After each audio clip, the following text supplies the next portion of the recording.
Hello, everyone, and welcome to the Rupa Subramanya Show. I'm Rupa Subramanya. Today, we're taking a closer look at Canada's alarming economic situation. Despite a partial bounce back since the pandemic, the standard of living in Canada seems to be stuck in the mud. The data show that GDP per capita, that is, what an average Canadian makes in a year, is no higher than it was back in 2018 after taking a big hit during the pandemic because of lockdowns and supply chain disruptions. A recent Statistics Canada report exposes this unsettling reality, and it's an issue that should concern us all. Now let's take a look at the data.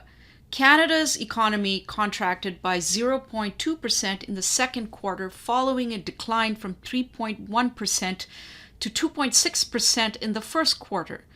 This is at a time when the US economy is growing by leaps and bounds. One major culprit in all of this is the struggling housing market, with investment down by 2.1% and new construction plummeting by 8.2%. Even renovation spending took a 4.3% hit. Now, turning to the Bank of Canada, interest rates raised by the Bank of Canada to combat inflation have led to higher borrowing costs, predictably so, and a drop in household spending, with real household spending growth slipping from 1.2% to a mere 0.1%. Canadian households are now the most indebted in the advanced world, storing up trouble for the future. Sluggish exports, which increased by just 0.1% in the second quarter compared to 2.5% in the first quarter, further compound the issue. Though there's a slight glimmer of hope in business investment, especially in non-residential structures, it's overshadowed by declines in various other sectors, including the services and goods-producing industries. And if that's not enough, this economic report coincides with the Bank of Canada's pivotal decision on interest rates. They've opted to leave rates unchanged for now, but remain vigilant due to concerns about rising inflation, especially driven by increasing fuel costs, partly as a result of the ongoing conflict in Ukraine. Now, inflation is already surging, with Canada's annual rate hitting 3.3% in July, up from 2.8% in June. All of this takes place against the backdrop of a slowing Canadian economy as consumers cut back on credit spending and the housing market continues to cool. And what's the impact on everyday Canadians? The Bank of Canada's policy rate directly affects borrowing costs for Canadian lenders, impacting everything from mortgages to loans to the interest we pay on credit card debt. This marks the third pause on interest rates this year after consecutive rate hikes in June and July. The Bank of Canada predicts inflation will eventually settle at 2% by 2025. Some experts, like the Bank of Montreal's chief economist Doug Porter, believe that the bank may be done with rate hikes, anticipating that inflation will rise to about 4% by the end of the year, but ultimately settle at the 2% target. But others believe more rate hikes may be in the works if inflation remains stubbornly high. For Canadian homeowners, the rate pause means no steeper mortgage rates for now, which comes as a great source of relief, but renewals will bring higher borrowing costs and larger monthly payments. Some Canadians, unfortunately, may no longer be able to afford the homes that they're currently living in when they have to renegotiate their mortgages at much higher rates. As Canada grapples with these economic challenges, I wanted to speak to someone with the expertise to comment on what's going on now and where we're heading. I'm delighted to have Jake Fuss with me as a guest today. He is Director of Fiscal Studies at the Vancouver-based think tank, the Fraser Institute. He holds degrees in commerce and public policy from the University of Calgary and has written op-eds in major Canadian newspapers such as the Globe and Mail and the National Post. Jake, thank you for joining us today. To start, based on the recent data that showed our economy has actually contracted, at a time when the US keeps surging ahead, could you give us your perspective on the economic contraction that's currently underway and what you see are the primary drivers of this downturn? Yeah, no, I think it's a great question. I mean, ultimately, what we've seen over the last few years in Canada in particular is really a stagnant economy. So, one of the things that we've been tracking is looking at GDP per capita, for instance, which is kind of a broad measure of living standards for Canadians. It's kind of a rough measure of income per person. And what we've seen is that GDP per capita, although it's recovered somewhat from COVID, it actually hasn't recovered all the way to what it was before the pandemic. So that's one of the main concerns right now for Canada is that we're starting to fall behind the United States and other OECD countries, which are advanced economies. And then at the same time, we're also falling behind in things like business investment per worker. The United States is really trending up in terms of Mm. business investment, whereas Canada has kind of gone in the opposite direction. Over the last 7 or 8 years in particular, we've actually seen a decline in business investment. And this is really important for job creation, innovation, growing incomes for Canadians as well. So right now we kind of seeing this, gap between Canada and the United States on several different factors. We're starting to fall behind a lot of these advanced countries. Yeah, we'll get to the business investment. I think there was a Fraser Institute study or major report that came out recently, talking about precisely that. We'll get to that in a bit, but I want to ask you about the housing market. Just about every analyst out there has pointed to the housing market as being a major source of concern with declining investment in construction. What are your insights into the challenges facing the housing sector, and what do you think needs to happen? What policies or actions do you believe could help stabilize it? Yeah, I mean, it's a great question because ultimately this is a very complex issue and it's one that affects a lot of Canadians, particularly in Vancouver and Toronto, which is where the majority of the housing concerns really are right now. I think there's a few issues, particularly on the housing side. And the hard part is that there's three levels of government really involved here. We have the municipal governments that are in charge of zoning laws and permit times and things like that. The Mm. provinces also have a role to play in terms of that as well. And then you have the federal government who has less of a role in housing, but they're also trying to take on more initiative in other things like building more affordable housing too. So there's a lot of challenges. One of the main ones right now, though, is that we have our population growing much faster than we're able to keep up with in terms of construction. So if we actually look at some of the data, what we're seeing is that we're actually building roughly the same number or even less homes than we used to in the 1980s or 1970s. And Mm. that's with higher population growth nowadays too. So we're really facing a lot of challenges there right now. Supply is not keeping up with demand, which is one of the main factors. So ultimately, the solution is actually to build more housing of all different types, not just single detached homes, but you also want more row homes, you want more apartment buildings, condos, all of these different types of homes, fourplexes, duplexes. But one of the big impediments right now is actually government itself. So one of the things that you need to do is kind of get government out of the way, particularly at the municipal and provincial level. There's a lot of restrictions on zoning in particular. So for a Mm. long time, a large majority of Toronto, for instance, was only zoned for single detached homes. That needs to change over time because you need to densify what is being built for homes over time. So really, it is about getting government out of the way, increasing permit times, so that we get these homes built faster and there's not delays in the process. Because right now we're really falling behind, and all these reports show we need millions of new homes over the next 10 years, and ultimately the gap is kind of growing between how fast the population is growing versus how fast construction is actually growing. So there's lots of concerns and there's lots of ways that governments can actually address that. But sometimes it's just getting out of the way so that the private sector can actually take effect in the housing. Yeah, no, absolutely. I completely agree with you. But some analysts believe there's a housing bubble in Canada that's been fueled by all of the liquidity that was pumped into the economy during the period of low interest rates and quantitative easing.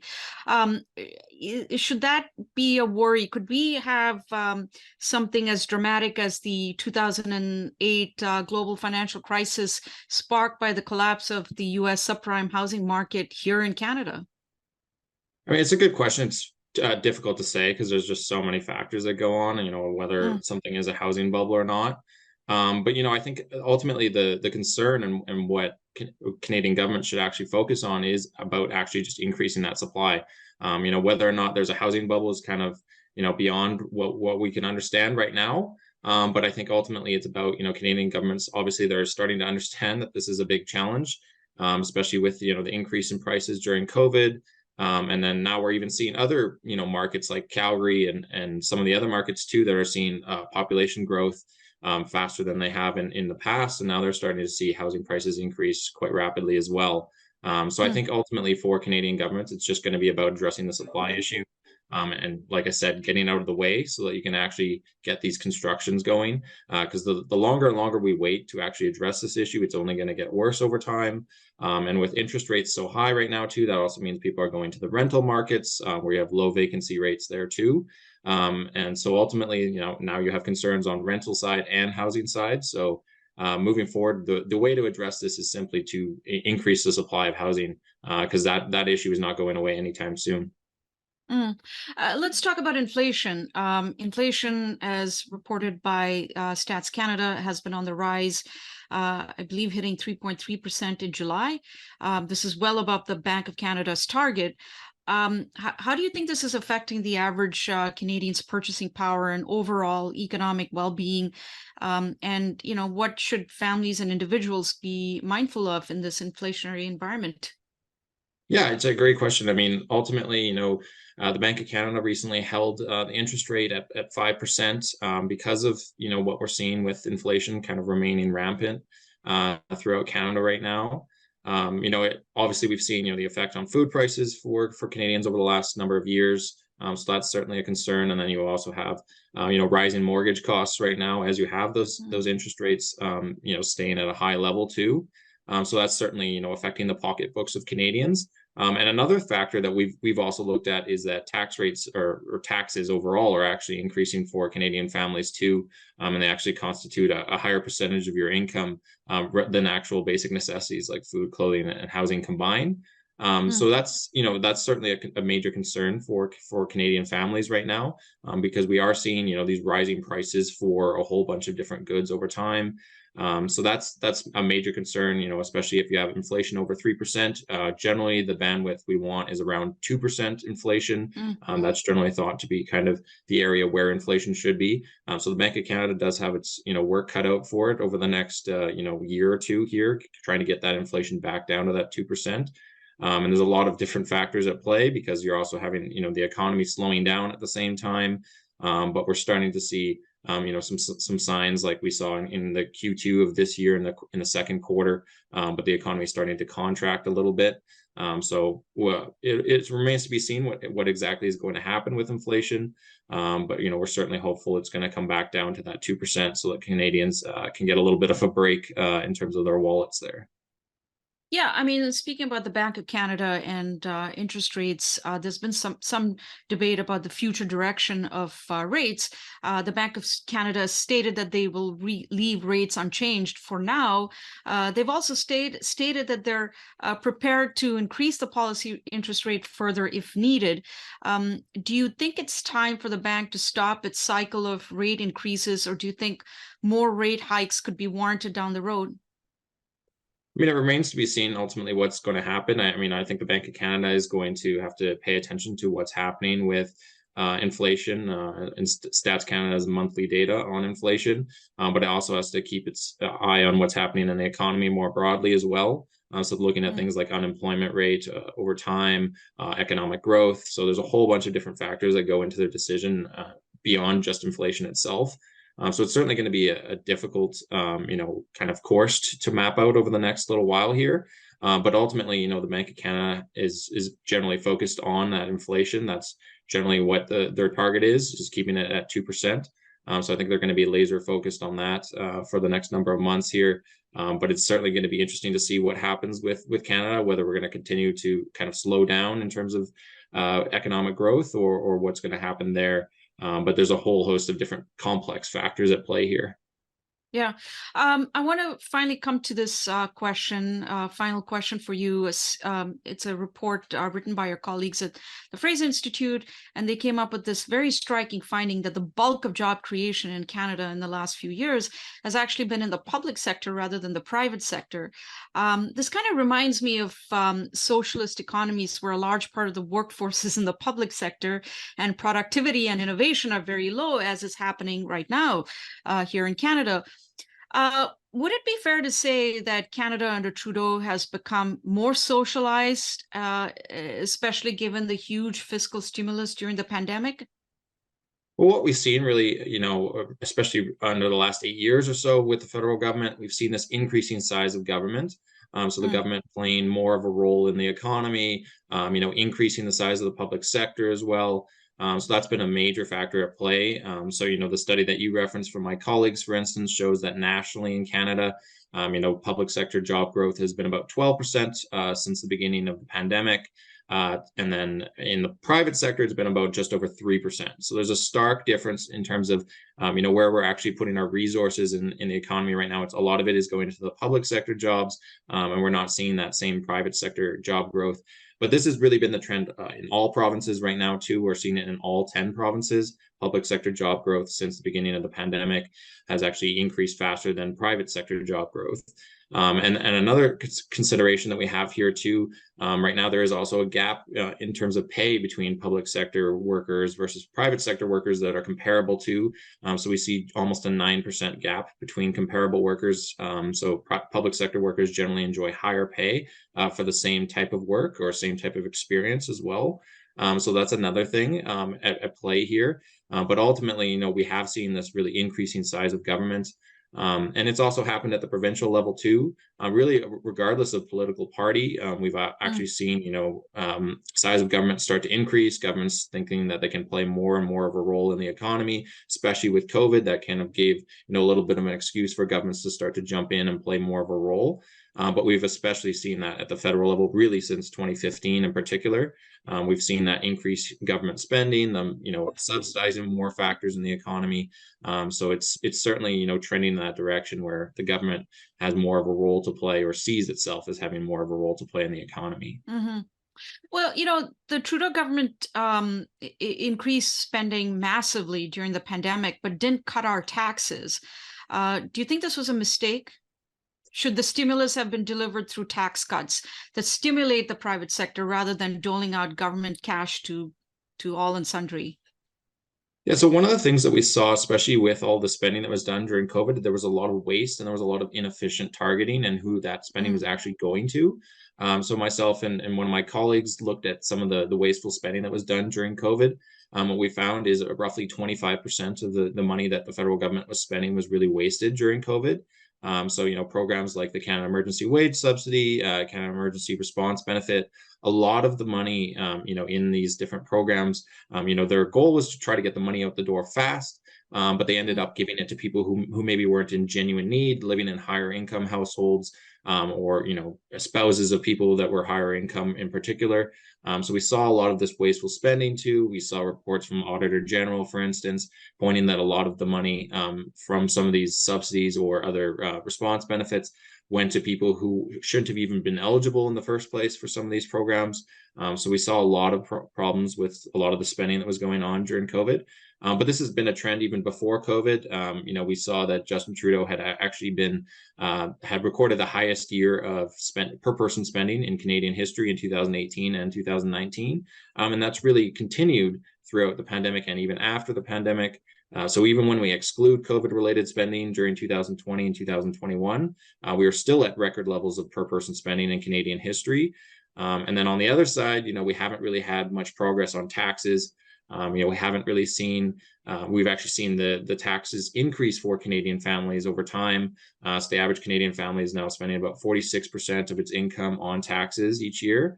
And that's only really increased over the last number of years. It hasn't gone down. So, the effects of that 2016 tax rate reduction for that middle class tax rate cut that the federal government called, where they reduced that one from 22 to 20.5%, hasn't really actually decreased taxes over time because they eliminated a number of tax credits at the same time. And we've seen a number of other taxes increase over time too. So that's another consideration too. We really haven't seen much progress on tax reductions for families. So I know I said 3 questions earlier that was going to be my final question, but this will be my final question for you. How worried are you about the state of the economy? You think that our policymakers understand what's going on here? Is there any recognition of the problems and how they're going to go about fixing it? Well, I think, part of the problem is that, sometimes, politicians appear to, recognize the problems, regardless of whether it's the federal, provincial, municipal level of government, and different political parties as well. But really, the main challenge is what we already know. We face weak economic growth prospects for the next number of years. The OECD, Organization of Economic Cooperation and Development, they recently released a report within the last few years, which shows Canada is likely going to have the worst GDP per capita growth over the next 10 years. And then they even show up to 2060, we're probably going to have the weakest economic growth of all these advanced economies. So that's certainly, a big concern. Canada's productivity, innovation, all of these things are starting to fall behind a lot of other countries, like we touched upon in some earlier questions.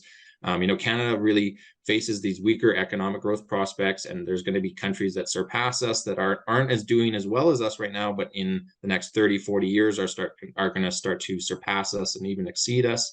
We're certainly falling behind the United States in a number of different categories too, with that business investment dropping over time in Canada. That's not good for incomes or job creation for Canadians.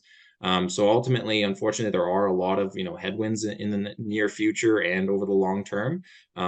But this doesn't need to be set in stone. We can be optimistic about the future if governments start to change their course correction and start to fix a lot of the issues in the economy. So I think that gives some reason for optimism if governments start to recognize these problems and actually put plans into action that change that course. That we could be in a much better position. But unfortunately, right now, the direction we're headed is certainly we're going to face some headwinds in the near future. Well, Jake, there's so much more we could talk about, but I want to thank you for your insights, for sharing your insights with us, and I would love to have you back on again in the near future. Thanks very much for having me on. It was a pleasure.